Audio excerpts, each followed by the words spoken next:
back on July 27, 2006. I had spent about 4 years in New York,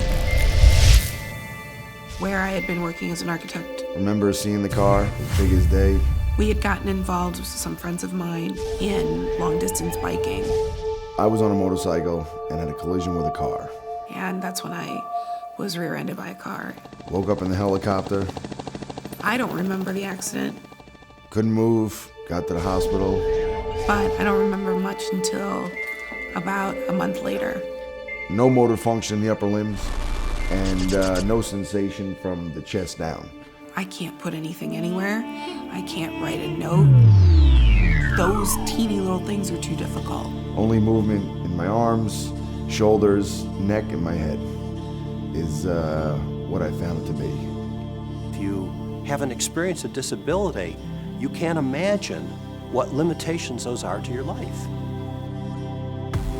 Teams of biomedical engineers and physicians at Case Western Reserve University are putting solutions to work for people with devastating conditions like spinal cord injury that seem to be pulled from the pages of science fiction. With the goal to rebuild the person and restore functions lost, this technology acts like a replacement nervous system, allowing surgeons to rewire the individual. Similar to pacemaker devices, a neuroprosthesis is a small implant capable of generating electrical stimulation, which travels through the implanted wires and electrodes to cause the muscle or organ to once again function.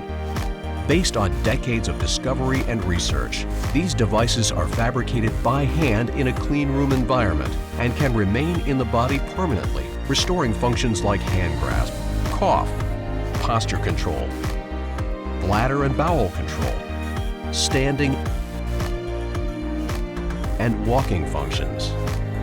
The next generation of this innovative technology will move into human use in response to patients that have asked to have more than one function restored, like hand and cough and bladder. The network neuroprosthesis system will allow for the first time a fully implanted and modular electrical stimulation system to reverse some of the impact of paralysis. Today, countless technologies sit on the shelf because there's an insufficient number of patients to draw and maintain corporate interest.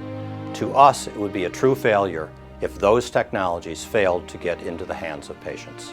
The mission of the Institute for Functional Restoration is to move the advances of neuroprosthesis from the research environment to full clinical use, regardless of the ability to transfer to a for-profit partner.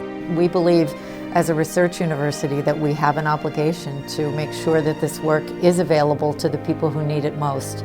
And this nonprofit model is allowing us to fulfill our obligation to make sure that the discoveries that are happening in our laboratories will make a difference ultimately for people who can benefit. The function of my hand to be able to eat myself, to be able to brush my own teeth was a life-changing experience in and of itself. And this gives me an opportunity to be independent, even on a smaller scale, which is the way that we came into this world.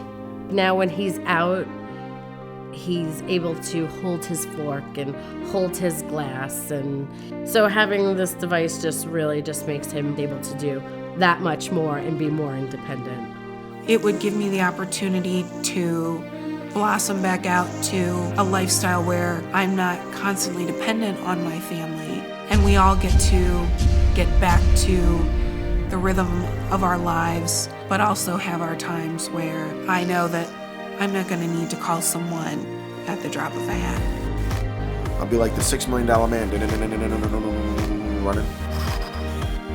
But we can rebuild you. We have the technology.